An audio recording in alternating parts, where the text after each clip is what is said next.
entrer dans autre aspect. Comment commencer sa vie nouvelle avec le Seigneur Jésus-Christ? Comment commencer sa vie nouvelle avec le Seigneur Jésus-Christ? Donc, premièrement, il faut croire et accepter le Seigneur Jésus-Christ. Il faut croire et accepter le Seigneur Jésus-Christ comme son sauveur personnel. Donc, en lisant Jean 9, 35 à 38, nous allons découvrir. Jésus, après qu'il l'avait chassé, et l'ayant rencontré, il lui dit, « Crois-tu au Fils de Dieu ?» Il répondit, « Et qui est-il, Seigneur, afin que je croie en lui? » « Tu l'as vu, lui dit Jésus, et celui qui te parle, c'est lui. Et il dit, « Je crois, Seigneur. » Et il se prosterna devant lui. Cet homme est né aveugle. Et un jour, le Seigneur l'a rencontré, et le Seigneur l'a guéri. Et après, les pharisiens ont commencé par l'attaquer. Parce que c'était le jour de sabbat et le Seigneur l'a délivré. Ils ont convoqué ses parents. Et ses parents, par peur d'être châtiés ou par peur d'être exclus de la synagogue, ils ont décliné de responsabilité. Ils ont demandé que l'enfant lui-même puisse se défendre. Et c'est là qu'ils commencèrent par poser des questions à ce monsieur. Et le monsieur leur a répondu. Et après, ils l'ont chassé. Et c'est quand il sortait de la présence de ces gens, il partait vers le temple. Et c'est là qu'il se serait rencontré avec le Seigneur. Lorsque le Seigneur l'avait délivré, il ne le connaissait pas que c'est le Seigneur, c'est lui le Messie. Il ne connaissait pas, ne savait pas que c'est lui le Christ. Et après, le Seigneur lui pose la question, est-ce que tu crois en celui qui te parle? Il dit, oui, je le crois. Et c'est là qu'il a accepté le Seigneur Jésus-Christ comme son Seigneur et Sauveur personnel. Donc, c'est l'histoire d'un aveugle né. Comment il a accepté le Seigneur Jésus-Christ? Il dit, je crois maintenant. Donc, il a cru, il a accepté le Seigneur Jésus-Christ. Quand on croit, on accepte le Seigneur Jésus-Christ. Quand on dit, je crois sans toutefois accepter, c'est de l'illusion ici à ce niveau. Parce que quand on croit, on doit accepter et pas seulement accepter par la bouche, mais accepter de tout son cœur, accepter de toute sa vie aussi, la personne, avec ses principes, ses commandements, ses règles dans notre vie. Donc, pourquoi et pour accepter le Seigneur Jésus-Christ? Donc, nous allons voir le processus d'accepter Christ dans sa vie. Donc, premièrement, c'est reconnaître d'abord ses péchés. Pour accepter Christ dans sa vie, il faut que la personne reconnaisse d'abord ses péchés. C'est la reconnaissance des péchés qui est capitale ici. Ce n'est pas en lui faisant réciter une formule de confession, Seigneur Jésus, je t'accepte que non, ce n'est pas ça qui sauve la personne. Mais il faut que la personne là accepte, reconnaisse d'abord qu'il est pécheur et qu'il reconnaisse les péchés qu'il a commis. Donc, reconnaître que tu es pécheur qui mérite la punition de Dieu. Car la Bible dit que tout pécheur, leur salaire c'est la mort. Romains 6, 23, il dit ici. Donc le salaire du péché c'est la mort. Et la personne doit reconnaître comme Romains 3, 6. Romains 3, 23 dit que tout le monde a péché et tout le monde est privé de la gloire de Dieu. Donc nous sommes tous des pécheurs. Et même en lisant Romains 3, du verset 11 jusqu'au verset 18, on va découvrir qu'il n'y a aucun juste devant le Seigneur. Il n'y a aucun homme qui est parfait. Aucun homme qui est parfait, aucun homme qui est juste devant le Seigneur. Tous ont péché et tous sont privés de sa gloire. La punition du péché, c'est la mort. Donc, il faut reconnaître ses péchés et reconnaître que le salaire du péché, c'est la mort. Cette personne doit accepter cela. Et cette personne doit reconnaître cela. Nous allons, en lisant Ézéchiel 18, verset 4, le Seigneur a bien parlé de ça. Même le chapitre, le verset 20, il a parlé de cela aussi.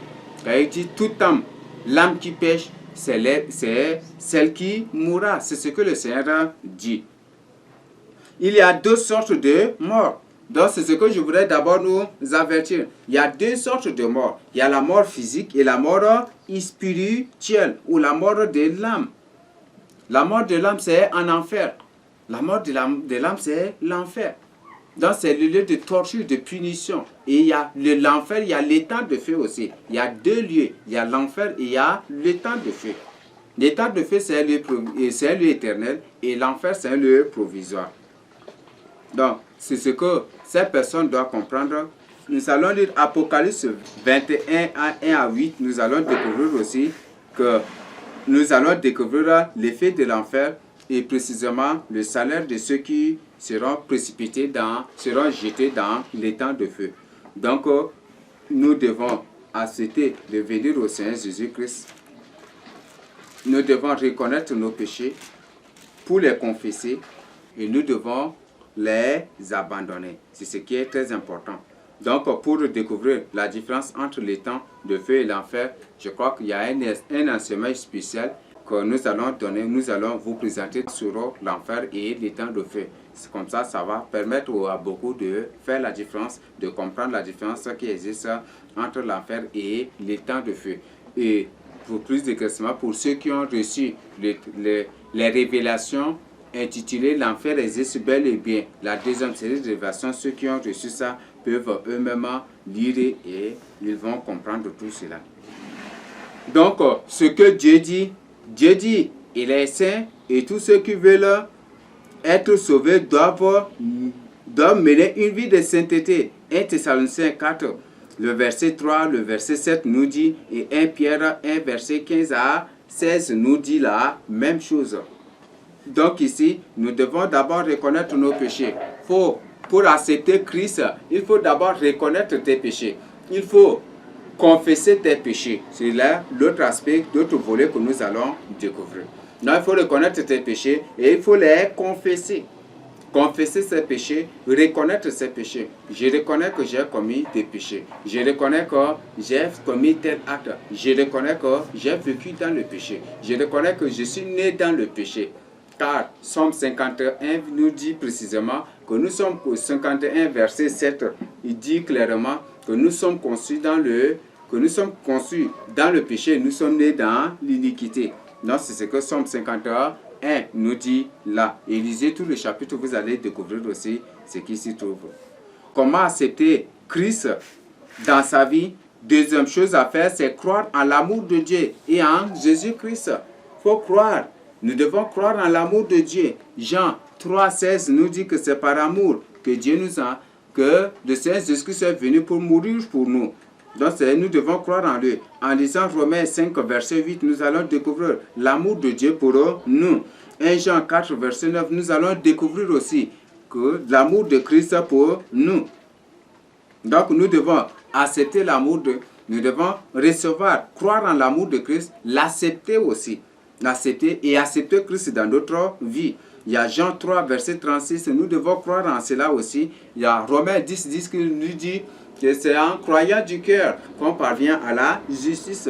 Et nous savons bien que la justice, c'est la mise en pratique ou l'application de la parole de Dieu. Comme la justice d'un pays, c'est la mise en pratique ou l'application de la loi du pays. Nous avons aussi Jean 3, 36 qui nous parle de la même chose. Nous devons croire. Et Ézéchiel 18, verset 32. Nous allons lire Ézéchiel 18, verset 32 pour découvrir.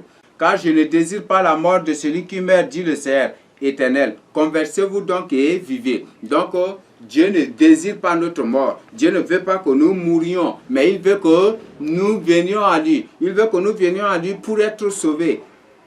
Donc, il ne désire pas notre mort. Mais nous devons nous repentir. Nous devons venir à lui. Donc, nous devons accepter son amour. L'offre qu'il nous a donnée. L'offre de l'amour gratuit qu'il nous a fait. L'offre de cet amour. Nous devons recevoir ça joyeusement et nous engager pour marcher avec lui. C'est ce que le Seigneur veut de nous. Et troisième aspect, comment accepter Christ dans sa vie.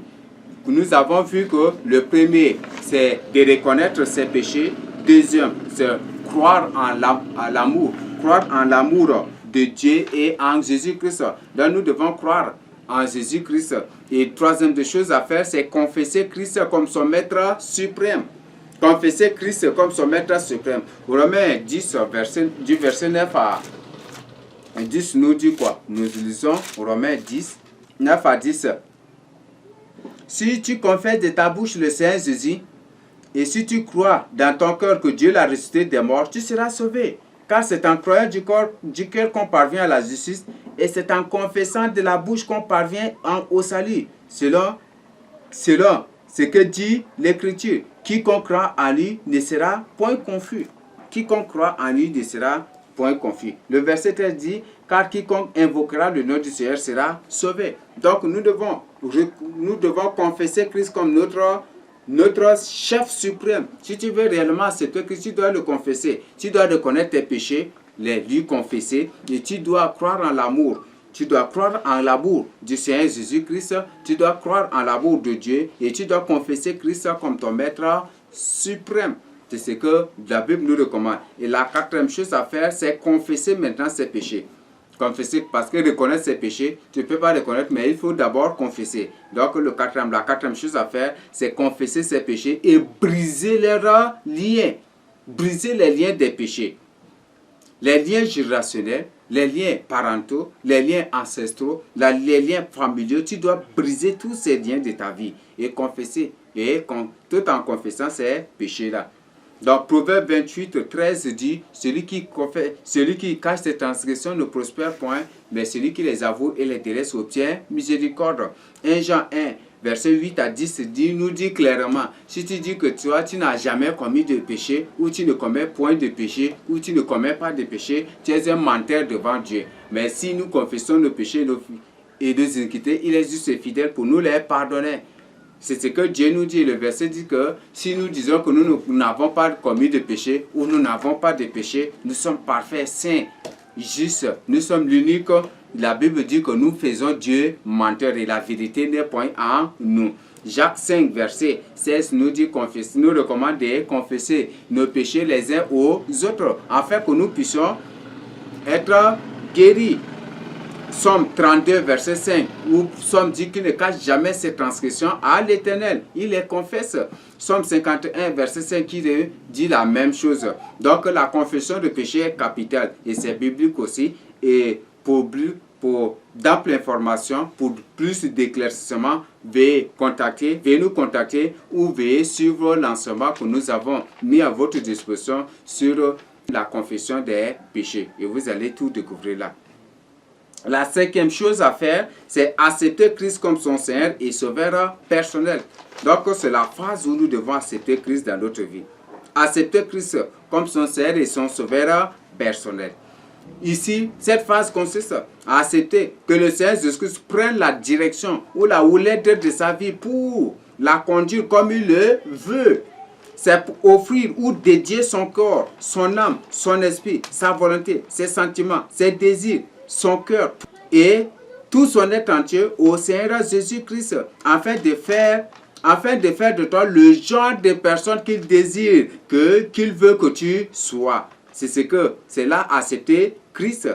C'est lui céder le trône de ta propre vie. Apocalypse 3, verset 20 dit, voici, je me tiens à la frappe, à la porte de ton cœur et je frappe. Si une personne m'ouvre, j'entrerai, je souperai avec lui. Donc le Seigneur veut tenir la direction, la houlette. Le Seigneur veut régner sur ton cœur. Le Seigneur veut demeurer dans ton cœur. Le Seigneur veut implanter son trône dans ton cœur. Et il faut d'abord l'accepter avant qu'il le fasse cela. Dans Acte 2 et à 12, nous allons découvrir aussi ce que les disciples ont fait et ce que le Seigneur a fait aussi pour ses disciples.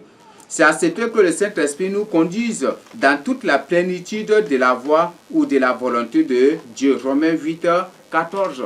Romains 8, 14. Qu'est-ce que Romains 8, 14 nous dit? Nous allons relire Romains 8, 14 pour découvrir. Car tous ceux qui sont conduits par l'Esprit de Dieu sont fils de Dieu. Donc, si nous sommes conduits par l'Esprit de Dieu, c'est que nous sommes enfants de Dieu. Nous sommes des fils de Dieu. Nous sommes des fils de Dieu. Nous sommes des fils de Dieu. Nous savons bien qu'il y a une différence entre enfant et fils.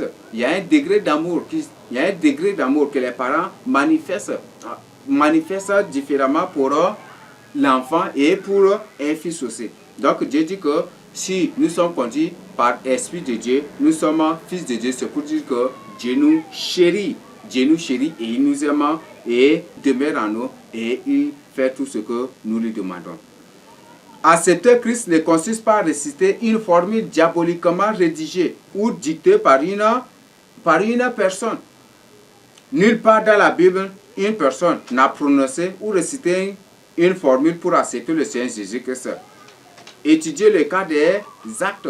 Donc, lisez Actes 2, 37 à 38. Acte 2, 37 à 38. Qu'est-ce qui s'est passé dans Acte 2, 37 à 38? Après avoir entendu ces discours, ils eurent le cœur vivement touché et ils dirent à Pierre et aux autres apôtres, hommes frères, que ferons-nous?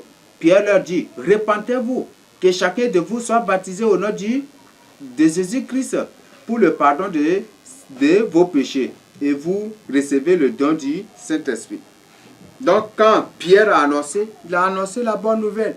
Et c'était à la fête de Pentecôte et c'était ce jour que les disciples ont reçu le Saint-Esprit. C'était ce jour-là. Quand il a prêché, les gens ont frappé la porte et ont frappé leur poitrine pour demander à Pierre, mais que devons-nous faire pour être sauvés? Et qu'est-ce que Pierre leur a dit? Repentez-vous. Il dit, repentez-vous et que chacun de vous soit baptisé. C'est ce qu'il leur a dit.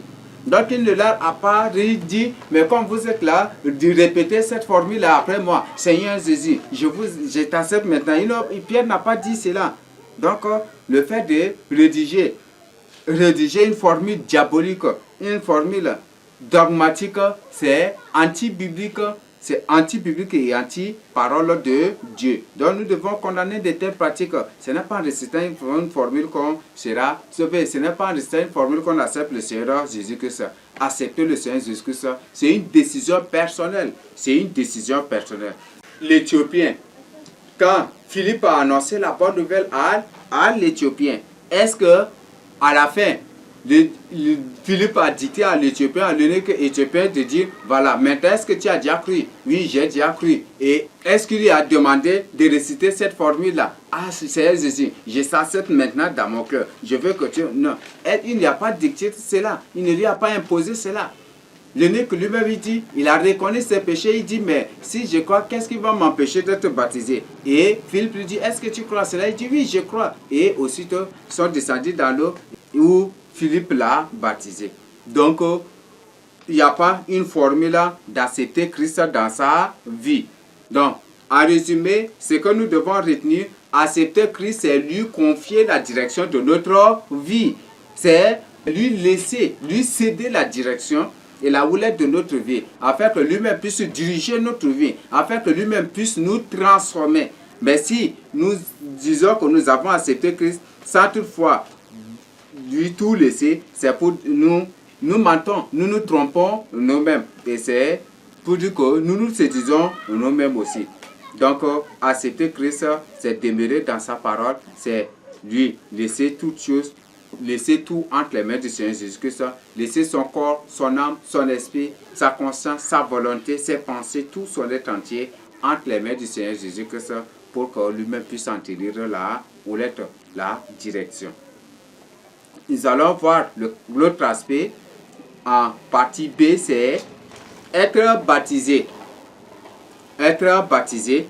Donc, nous avons vu que premièrement, ce qu'il faut faire pour commencer sa nouvelle vie avec le Seigneur Jésus-Christ. Donc, nous avons dit qu'il faut premièrement accepter, croire et accepter le Seigneur Jésus-Christ. Dans croire et accepter le Seigneur Jésus-Christ, nous avons dit il faut d'abord reconnaître ses péchés, il faut croire en l'amour de Dieu. Et en Jésus-Christ, il faut confesser Christ comme son Maître suprême. Il faut confesser ses péchés et briser leurs liens. Il faut accepter Jésus-Christ comme son Seigneur et Sauveur personnel. Maintenant, en deuxième partie, nous allons voir le baptême. Donc, il faut être baptisé. Être baptisé, c'est être mort et ressuscité avec le Seigneur Jésus-Christ par le symbole de l'eau. Romains 6, 4 nous dit, Colossiens 2, verset 12 nous dit, nous parle du vrai baptême qui vient du Seigneur Jésus-Christ et du vrai baptême que le Seigneur agrée, que le baptême que le Seigneur nous recommande de faire. Beaucoup de gens disent aujourd'hui que le baptême ôte le péché, mais le baptême n'ôte point le péché, mais plutôt le sang du Seigneur Jésus-Christ.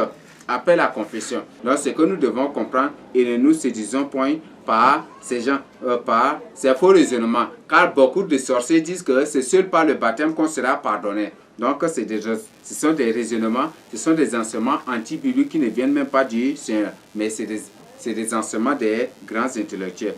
Si nous lisons aussi Jean 1, verset 29, quand Jean-Baptiste a vu le Seigneur Jésus-Christ, il a dit, voici l'agneau de Dieu qui ôte le péché du monde, ce qu'il a dit. Ésaïe 53, verset 5 à 7, il dit, c'est par ses meurtrissures, c'est par son sang que nous sommes purifiés. 1 Pierre 1, 18 à 21, parle du sang du Seigneur Jésus-Christ. Jean 1, 36, parle du sang du Seigneur Jésus-Christ qui ôte nos péchés. Donc le baptême n'ôte pas le péché. Le baptême n'ôte pas le péché. Le baptême symbolise plutôt notre enterrement avec le Seigneur Jésus-Christ et notre résurrection avec lui.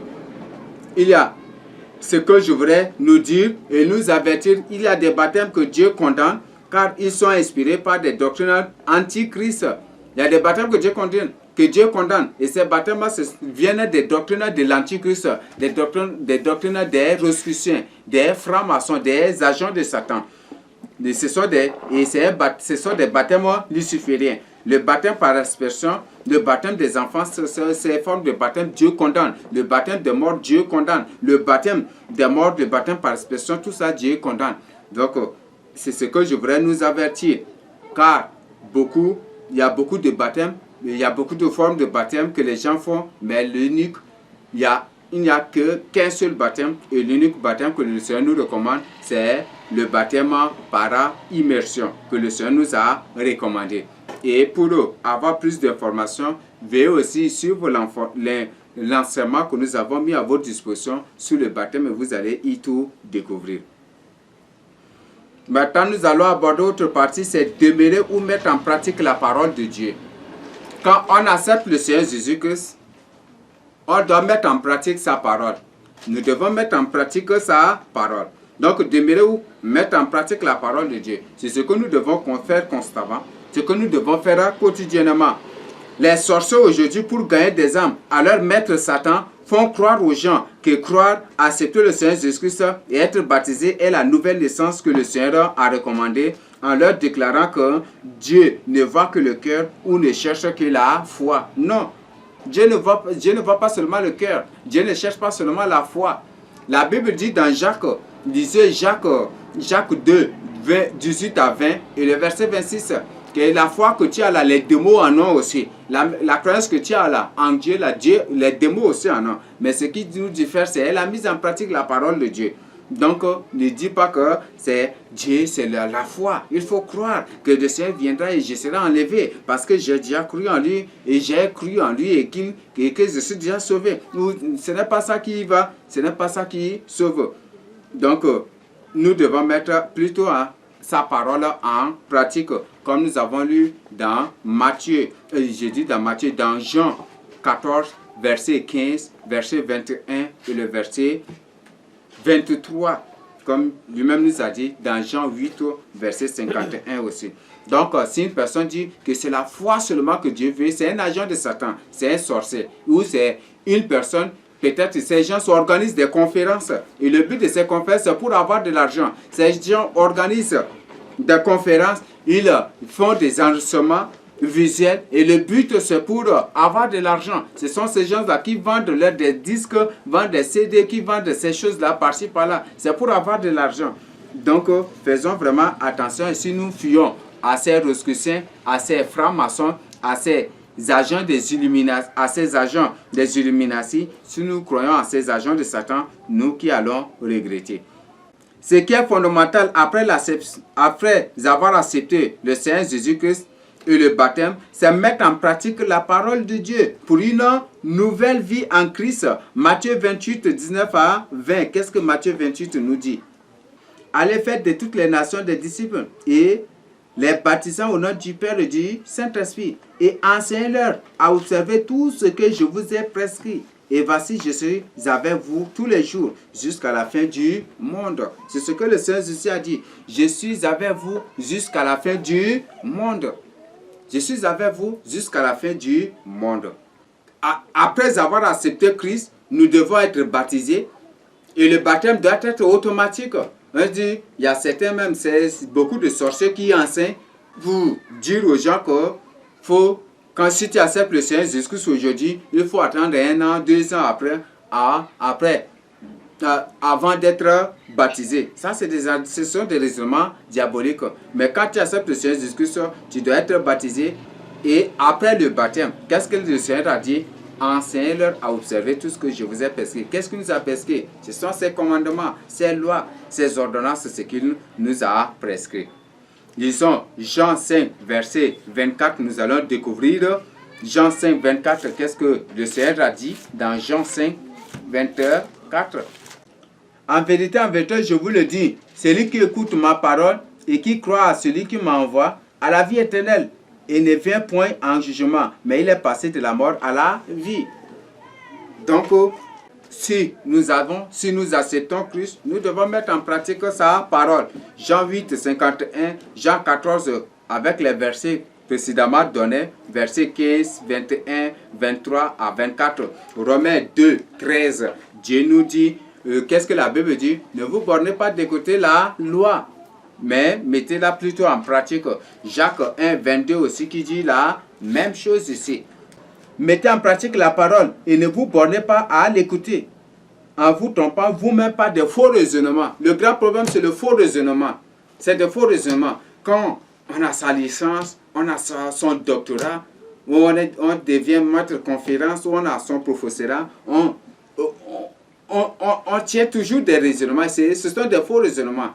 La Bible dit clairement dans Proverbe 16, 21, la Bible dit précisément que telle voie paraît juste à l'homme, mais son issue, c'est la voie de la mort.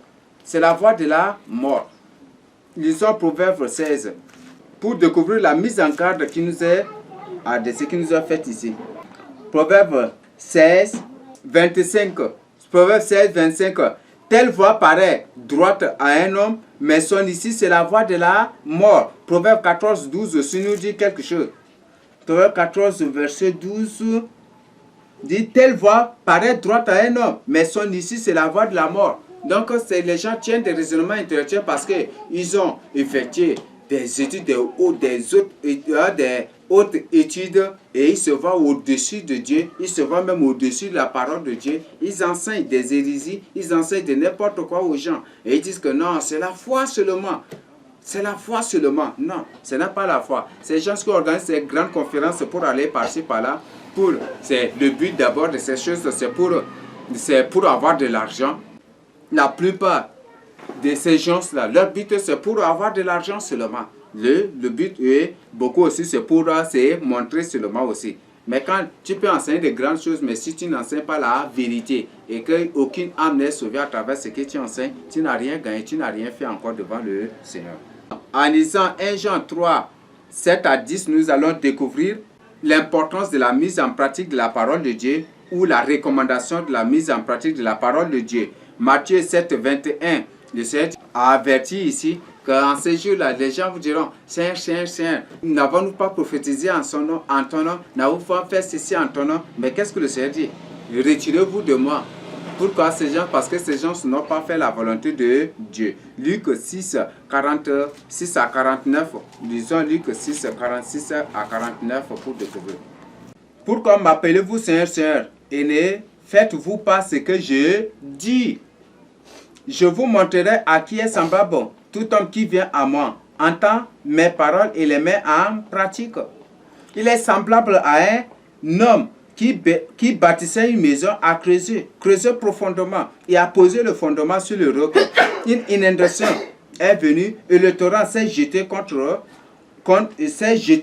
contre cette maison sans pouvoir l'ébranler parce qu'elle était bien bâtie. Mais celui qui entend et ne met pas en pratique est semblable à un homme qui a bâti une maison sur la terre sans fondement. Le torrent s'est jeté contre elle, mais aussitôt elle est tombée. Et la ruine de cette maison est grande. Donc, celui qui met en pratique sa parole est comme une maison bâtie sur un roc. Les tornades, tourbillons, ouragans, toutes les tempêtes, les vagues, tout viennent pour se jeter contre cette maison. Mais elle n'est jamais abattue, elle n'est jamais tombée parce que sa fondation est dure. Mais quand tu ne mets pas en pratique la parole de Dieu, qu'est-ce que Dieu dit? Il dit que tu es comme une maison qu'on a construite sur le sable. Et quand la tempête vient, ça tombe. Quand une tornade survient, ça emporte. Quand il survient un tourbillon, ça l'emporte, ou des vagues viennent, ça l'emporte aussi de toutes parts.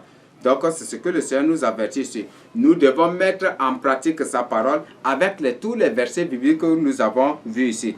La vie nouvelle ou la nouvelle naissance en Christ est un changement de vie, une régénération, un renouvellement de l'état d'âme physique et spirituel de la personne. Tite 3, verset 5 nous dit qu'il a parlé de la régénération. Il a parlé du changement de notre état. Éphésiens 1, 3 à 4 parle de la même chose. 1 Pierre 1, 22 à 23 nous parle de la même chose.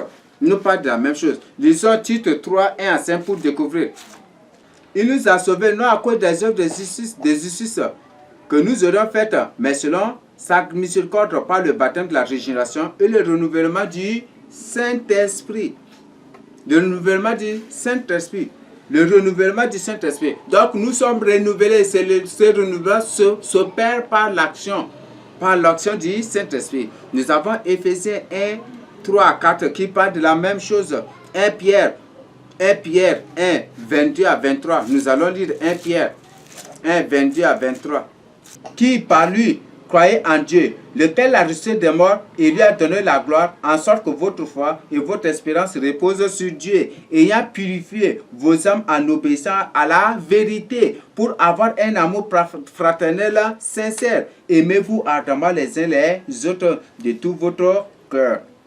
Puisque vous avez été régénérés, non par une semence corruptible, mais par une semence incorruptible, par la parole vivante et permanente de Dieu. La parole vivante et permanente de Dieu, c'est ce que Pierre nous a dit. Donc nous avons été régénérés par une semence, et cette semence c'est la parole vivante et incorruptible de Dieu. Donc c'est un changement de vie, et nous devons changer notre vie. Nous devons laisser notre vie transformée par le Seigneur Jésus-Christ. Nous devons laisser notre vie guidée par le Seigneur Jésus-Christ. Nous devons laisser notre vie dirigée par le Seigneur Jésus-Christ. C'est ce que Pierre est en train de dire. Donc la nouvelle naissance est la régénération par la parole de Dieu. C'est la transformation de la vie d'une personne. C'est la transformation de la vie de celui ou de celle qui vient au Seigneur Jésus-Christ par la parole de Dieu. C'est la parole de Dieu qui transforme la personne.